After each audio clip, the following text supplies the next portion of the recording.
आज देश के उस टुकड़े टुकड़े गैंग के लिए एक बहुत बुरी खबर है जो अभिव्यक्ति की आजादी के नाम पर इस देश में कुछ भी कहने और कुछ भी करने को अपना जन्मसिद्ध अधिकार मानता है और खुद को कानून से ऊपर समझता है। लेकिन सुप्रीम कोर्ट ने आज ऐसे लोगों को यह स्पष्ट बता दिया है कि इस देश में कोई भी कानून से ऊपर नहीं है, फिर चाहे वो कितना भी प्रभावशाली व्यक्ति क्यों ना हो, कानून का कितना भी बड़ा जानकार क्यों ना हो। सुप्रीम कोर्ट ने आज वरिष्ठ वकील प्रशांत भूषण को अवमानना के मामले का दोषी माना है। प्रशांत भूषण ने 2 महीने पहले देश की न्यायपालिका, मौजूदा चीफ जस्टिस ऑफ इंडिया और 4 पूर्व चीफ जस्टिस ऑफ इंडिया पर कुछ आपत्तिजनक ट्वीट्स किए थे, जिन पर सुप्रीम कोर्ट ने खुद ही संज्ञान ले लिया और अब उन पर अवमानना का मुकदमा चला और इसी मुकदमे में आज फैसला देते हुए सुप्रीम कोर्ट ने प्रशांत भूषण को दोषी ठहराया है। प्रशांत भूषण की सजा पर अगले हफ्ते 20 अगस्त को बहस होगी। उन्हें इस मामले में 6 महीने तक जेल की सजा भी हो सकती है। लेकिन यह बात सिर्फ सजा की नहीं है, यह बात उस कड़े संदेश की है जो संदेश आज सुप्रीम कोर्ट से आया है। प्रशांत भूषण अपने आप में कोई बहुत बड़े व्यक्ति नहीं है कि उनके बारे में यहां इतने बड़े प्लेटफॉर्म पर, नेशनल टीवी पर बात की जाए, क्योंकि प्रशांत भूषण जैसे वकील जो एक तरफ कानून के हिमायती बनते हैं और दूसरी तरफ उसी कानून का अपमान करते हैं, ऐसे लोगों को यह सख्त संदेश मिलना बहुत जरूरी था। इसीलिए हम बार बार कह रहे हैं कि यहां बात प्रशांत भूषण की नहीं है। प्रशांत भूषण इतने बड़े आदमी हैं ही नहीं कि आज हम डीएनए में या जी न्यूज पर उनके बारे में सबसे पहले बात करें। बात प्रशांत भूषण जैसे लोगों को मिलने वाले संदेश की है, प्रशांत भूषण की नहीं। प्रशांत भूषण ने जो आपत्तिजनक ट्वीट किए थे वो तो हम आपको नहीं दिखा सकते, ना ही हम उन ट्वीट्स में लिखी हुई भाषा आपको बता सकते हैं, लेकिन हम आपको इतना जरूर बता सकते हैं कि ये ट्वीट उन्होंने इसी वर्ष लॉकडाउन के दौरान किए थे और इन ट्वीट्स में उन्होंने सुप्रीम कोर्ट के प्रति और सुप्रीम कोर्ट के जजेस के प्रति बहुत ही आपत्तिजनक भाषा का प्रयोग किया था। असल में इस तरह के जो लोग होते हैं वो अभिव्यक्ति की आजादी का दुरुपयोग करते हैं और वो अभिव्यक्ति की आजादी को अपना अधिकार मानकर उसके पीछे से फिर फायरिंग शुरू करते हैं और वो सोचते हैं कि अपने ट्विटर हैंडल से, सोशल मीडिया पर वो कुछ भी लिख सकते हैं क्योंकि हर चीज अभिव्यक्ति की आजादी के नाम पर ढक दी जाएगी और फिर कोई भी उन्हें चुनौती नहीं दे पाएगा। और वर्षों से, दशकों से इस तरह के जो लोग हैं वो ऐसे ही अभिव्यक्ति की आजादी को ढाल बनाकर, संविधान के नाम पर, कभी असहनशीलता के नाम पर ऐसे ही दुरुपयोग करते रहे अपने अधिकारों का और ऐसे ही अपने कानून में जो लूप होल्स हैं उसका भी दुरुपयोग करते रहे हैं। सुप्रीम कोर्ट और सुप्रीम कोर्ट के जजों पर कुछ भी कहने से एक आम आदमी 100 बार सोचता है। हम यानी मीडिया में भी सुप्रीम कोर्ट के बारे में कोई टिप्पणी करने से पहले काफी सोच समझ कर टिप्पणी करते हैं, क्योंकि हम जानते हैं कि सुप्रीम कोर्ट पर पूरा देश भरोसा करता है और अगर सुप्रीम कोर्ट पर जो देश के 135 करोड़ लोग विश्वास करते हैं वो विश्वास अगर टूट गया तो फिर ये लोग कहां जाएंगे? सुप्रीम कोर्ट से ऊपर कौन है?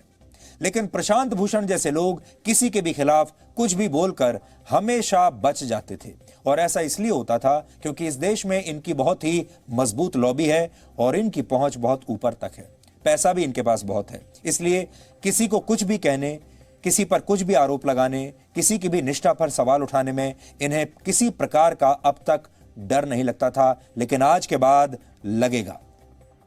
आज देश की सबसे बड़ी अदालत ने बता दिया है कि कानून अंधा तो हो सकता है एक बार के लिए, लेकिन असहाय बिल्कुल नहीं हो सकता। अगर कोई न्यायपालिका की निष्ठा पर सवाल उठाएगा और न्यायिक व्यवस्था पर, जनता के विश्वास पर आघात करेगा तो ऐसा करके वो बच नहीं सकता। अदालत की अवमानना के इस मामले में सुप्रीम कोर्ट के justice Arun Mishra, justice BR Gavai और जस्टिस कृष्ण मुरारी की बेंच ने प्रशांत भूषण के पक्ष की दलीलें नहीं मानी। सुप्रीम कोर्ट ने उन्हें दोषी ठहराते हुए अपने फैसले में कहा है कि ऐसा व्यक्ति जो 30 वर्ष से वकालत कर रहा है और जो कई जनहित से जुड़े मामलों को सुप्रीम कोर्ट में लेकर आया है, उससे इस तरह के ट्वीट की उम्मीद नहीं की जा सकती और इन ट्वीट्स में कही गई बातों को न्यायपालिका की स्वस्थ आलोचना नहीं माना जा सकता। सुप्रीम कोर्ट ने प्रशांत भूषण की कई बातों को सुप्रीम कोर्ट और चीफ जस्टिस ऑफ इंडिया की गरिमा को गिराने वाला बताया है और यह कहा है कि इस तरह की बातों से न्यायपालिका में जनता के विश्वास को ठेस पहुंचती है। बहुत लोग ये भी कह रहे हैं कि सुप्रीम कोर्ट ने प्रशांत भूषण के खिलाफ सख्त फैसला किया है और जजों को अपनी आलोचना के मामले में थोड़ा बड़ा दिल दिखाना चाहिए, उदार होना चाहिए। इसलिए आज सुप्रीम कोर्ट ने अपने फैसले में इस बात को सही बताया कि जजों को अपनी आलोचना में उदारता दिखानी चाहिए, थोड़ा बड़ा दिल भी दिखाना चाहिए, क्योंकि आलोचना के लिए भी अपने आप को खुला रखना चाहिए। लेकिन इसके साथ यह भी कहा कि उदारता एक हद तक ही हो सकती है। जब गलत नियत और जानबूझकर न्यायपालिका पर प्रहार होंगे तो ऐसा नहीं हो सकता कि इस तरह के मामलों में सख्ती से ना निपटा जाए, क्योंकि इस मामले में सुप्रीम कोर्ट ने अपने अधिकारों को किसी जज के मान सम्मान को बचाने के लिए इस्तेमाल नहीं किया, बल्कि कानून की मर्यादा और न्याय व्यवस्था की गरिमा को बचाए रखने के लिए अपने अधिकार इस्तेमाल किए हैं। प्रशांत भूषण ने जो बातें कही थीं वो किसी एक या दो जज पर नहीं, बल्कि सुप्रीम कोर्ट की पिछले 6 वर्षों की कार्यप्रणाली पर जानबूझकर हमले किए गए हैं और इनकी अनदेखी नहीं की जा सकती। हमारे यहां कहावत है, आपने भी शायद सुनी होगी, काठ की हांडी बार बार नहीं चढ़ती। प्रशांत भूषण के साथ भी ऐसा ही हुआ है, उनकी काठ की हांडी भी बार बार नहीं चढ़ेगी। प्रशांत भूषण जैसे वकील और इनकी लॉबी, जिसमें बड़े बड़े वकील, नेता, पत्रकार और बुद्धिजीवी शामिल हैं, बहुत सारे एनजीओ शामिल हैं, ये लोग अक्सर अपने राजनीतिक एजेंडे की वजह से जानबूझकर संवैधानिक संस्थाओं पर हमले करते हैं और उन्हें कमजोर करने की कोशिश करते हैं, जजों पर मनोवैज्ञानिक दबाव बनाते हैं। आम लोगों को भी लगने लगा था कि ऐसे लोगों का कोई कुछ बिगाड़ नहीं सकता। अदालतें भी इनके सामने बेबस हो जाती हैं, शायद जजों को भी इनसे डर लगता है। लेकिन आज सुप्रीम कोर्ट ने इस भ्रम को तोड़ दिया है, इसकी हमें बहुत खुशी है और इस देश की जनता के विश्वास की एक बार फिर से जीत हुई है और यह साबित हुआ है कि यहां कानून से कोई खिलवाड़ नहीं कर सकता। अगर ऐसे लोगों में से किसी एक को भी सजा मिलेगी या फिर यही लोग भविष्य में अदालतों और संवैधानिक संस्थाओं का सम्मान करना शुरू कर देंगे तो बहुत अच्छा होगा। अगर सम्मान नहीं करेंगे तो कम से कम इन संस्थाओं का अपमान करने की इनकी हिम्मत नहीं होगी। इस मामले में 108 पन्नों के इस फैसले में सुप्रीम कोर्ट ने यह भी बताया है कि आखिर न्यायपालिका की निष्ठा पर संदेह करने वाली अपमानजनक टिप्पणियां क्यों सिर्फ आलोचना नहीं मानी जा सकती, क्यों आलोचना तो की जा सकती है लेकिन इसका एक दायरा होना चाहिए। सुप्रीम कोर्ट ने अपने फैसले में यह भी कहा कि निष्पक्ष और निर्भीक होकर न्याय देने की क्षमता और लोगों का भरोसा ही न्यायपालिका की बुनियाद है और यह बुनियाद तब हिल जाती है जब कोर्ट का अनादर किया जाता है और अदालत के प्रति अविश्वास पैदा किया जाता है और इससे पूरे न्याय तंत्र पर सवाल उठने लगते हैं। जानबूझकर और दुर्भावना से कोर्ट पर किए गए हमलों से अदालत की गरिमा कम होती है और इसे नजरअंदाज नहीं किया जा सकता। तो हमने आपको सारा जो सुप्रीम कोर्ट ने आज बताया है सब पढ़कर बता दिया। मेरे हाथ में सुप्रीम कोर्ट के आदेश की कॉपी भी है, आप चाहें तो मैं इसमें से कुछ बातें आपको जरूर पढ़कर बताना चाहता हूं जिससे ऐसे लोगों को शायद कुछ संदेश मिलेगा। सुप्रीम कोर्ट ने अपने आदेश में लिखा है, the judiciary is considered as a last hope when a citizen fails to get justice anywhere. The Supreme Court is the epitome of the Indian judiciary, a possibility of the other judges getting an impression that they may not stand protected from malicious attacks when the Supreme Court has failed to protect itself from malicious insinuations cannot be ruled out. ऐसा इसमें लिखा है, लेकिन इसमें कोई संदेह नहीं कि अभिव्यक्ति की आजादी होनी चाहिए। अभिव्यक्ति की आजादी का मतलब संवैधानिक संस्थाओं का अपमान करना बिल्कुल नहीं हो सकता। अभिव्यक्ति की आजादी का मतलब देश के टुकड़े टुकड़े करने वाली सोच का समर्थन करना नहीं है। अभिव्यक्ति की आजादी का मतलब अपराधियों, देश विरोधी लोगों और आतंकवादियों की हिमायत करना नहीं है। अगर आप ध्यान दें तो आपको याद होगा, और शायद नहीं है तो अब याद आ जाएगा, कि इस देश में जो टुकड़े टुकड़े गैंग सक्रिय है उसके लोग किसी भी मामले में तुरंत सुप्रीम कोर्ट पहुंच जाते हैं। ये लोग अपनी ताकत का इस्तेमाल करके अदालतों का दुरुपयोग करते हैं, इंसाफ मिलने में अड़चन पैदा करते हैं और हर मामले को अटकाने और भटकाने की कोशिश में ये लोग जुट जाते हैं। इनके पास बहुत पैसा है, महंगे महंगे वकील हैं जो कानूनी दांव पे जानते हैं और इसके सहारे अपना एजेंडा चलाते हैं। और इसी वजह से करीब 7 वर्षों तक, अब आपको हम याद दिलाते हैं, 7 वर्षों तक निर्भया के मामले, निर्भया केस के दोषियों की फांसी की सजा अटकी रही और बाद में इन दोषियों की फांसी रुकवाने के लिए आधी रात को सुप्रीम कोर्ट में सुनवाई हुई थी। ऐसे ही लोग आतंकवादी याकूब मेमन जैसे लोगों की फांसी रुकवाने के लिए आधी रात को सुप्रीम कोर्ट खुलवा लेते हैं और सुनवाई कराते हैं आधी रात पर। ऐसी ही सोच वाले लोग अफजल गुरु जैसे आतंकवादियों को सुप्रीम कोर्ट से मिली फांसी को जुडिशियल मर्डर कहते हैं। यही लोग अर्बन नक्सलियों को गिरफ्तारी से बचाने के लिए सुप्रीम कोर्ट पहुंच जाते हैं। इन्हीं लोगों ने अयोध्या में राम मंदिर के मामले पर वर्षों तक बहाने बनाते बनाते सुप्रीम कोर्ट में सुनवाई नहीं होने दी। इन्हीं लोगों ने कश्मीर में अनुच्छेद 370 और मुस्लिम महिलाओं के 3 तलाक के ऐतिहासिक फैसलों को सुप्रीम कोर्ट में रोकने की पूरी कोशिश की। यही लोग थे जिन्होंने देश की सुरक्षा के लिए जरूरी रफाल की डील को भी सुप्रीम कोर्ट के जरिए रुकवाने के लिए पूरा जोर लगा दिया था। आपको याद होगा, पिछले साल हैदराबाद एनकाउंटर के मामले में भी ऐसे ही लोग सुप्रीम कोर्ट पहुंच गए थे जब पुलिस ने रेप के कुछ आरोपियों को एनकाउंटर में मार दिया था। इसी तरह से पिछले महीने विकास दुबे जैसे अपराधियों के एनकाउंटर के खिलाफ भी ऐसे ही लोग सुप्रीम कोर्ट पहुंच गए थे, जिसके बाद उत्तर प्रदेश सरकार को इस एनकाउंटर पर जवाब देना पड़ा था।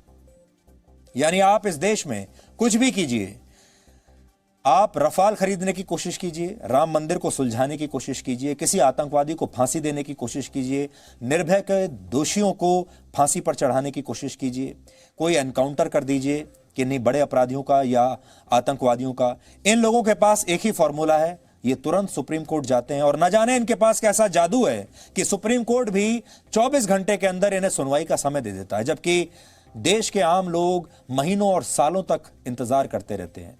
ये बुद्धिजीवियों और वकीलों का एक ऐसा सिंडिकेट है जिसका संबंध राजनीतिक दलों से है और इनकी पहुंच न्यायपालिका में भी बहुत अंदर तक है। आप ये भी कह सकते हैं कि ये लोग न्यायपालिका के अंदर राजनीतिक दलों के एजेंट्स की तरह काम करते हैं। ये लोग अपने राजनीतिक एजेंडे पर अदालत की मोहर लगवाने में हमेशा जुटे रहते हैं। कुल मिलाकर ये लोग अपनी मनमर्जी की न्यायपालिका चाहते हैं जिसमें हर फैसला इनके मन मुताबिक हो सके। और इसीलिए सुप्रीम कोर्ट का जो कानून का जो प्रावधान है कि इंसाफ सबको मिलना चाहिए, उसी कानून के लूप होल्स का सहारा लेकर ये हर मामले में ऐसे ही विलंब कराते हैं। मैंने 2 महीने पहले देश के कानून मंत्री रविशंकर प्रसाद से एक बार बातचीत की थी और तब मैंने अदालतों और न्याय व्यवस्था का दुरुपयोग करने वाले इस पीआईएल गैंग पर सवाल पूछा था।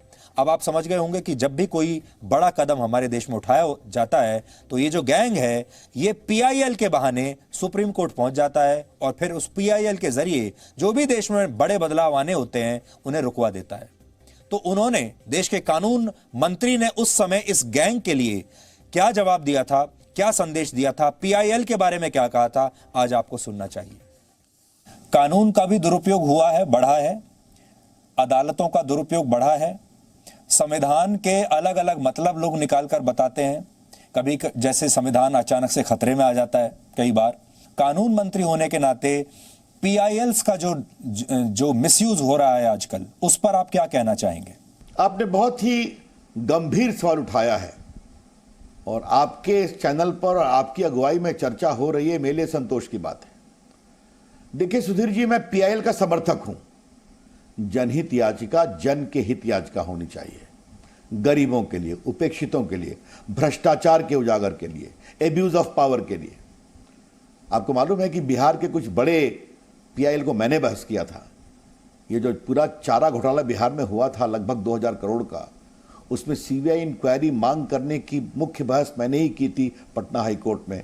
आज कई पूर्व मुख्यमंत्री, कई मंत्री, कल आईएएस अफसर जेल में हैं, सबको सजा भी हो गई सप्लायर्स को। लेकिन आजकल एक दूसरी राजनीति हो रही है।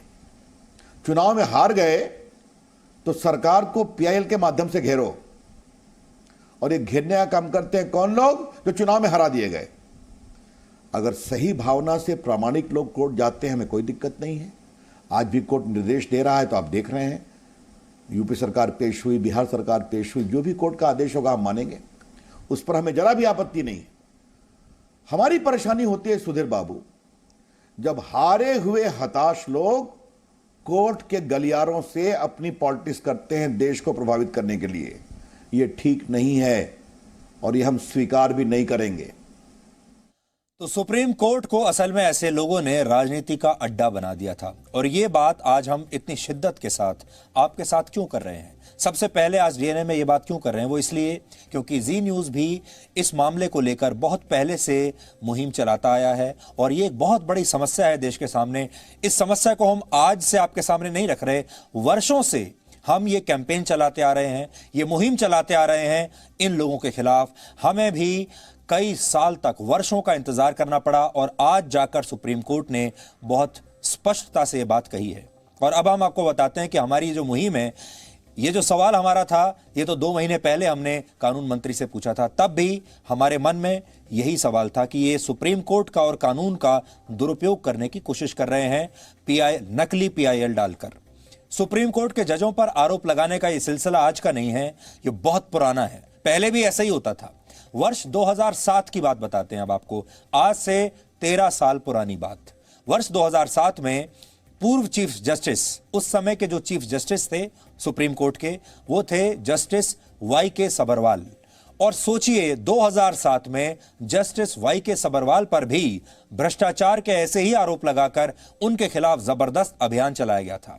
उन पर FIR दर्ज करने की मांग की गई थी और उनके खिलाफ अभियान चलाने वाला उस जमाने में भी कोई और नहीं बल्कि यही प्रशांत भूषण थे, जो आज अदालत की अवमानना के दोषी पाए गए हैं। यानी ये आज से नहीं, उस जमाने से ही ये कर रहे हैं। और इनकी कोशिश ये रहती थी कि ये ऐसे गलत आरोप जजों पर लगाया करते थे, चीफ जस्टिस पर आरोप लगाते थे, ताकि ये सारे लोग जो जज हैं या सुप्रीम कोर्ट है वो इनके दबाव में आ जाएं और जज भी इनके दबाव में आ जाएं, ये सोचकर कि अगर इनके दबाव में काम नहीं किया तो ये उनकी बदनामी कर देंगे।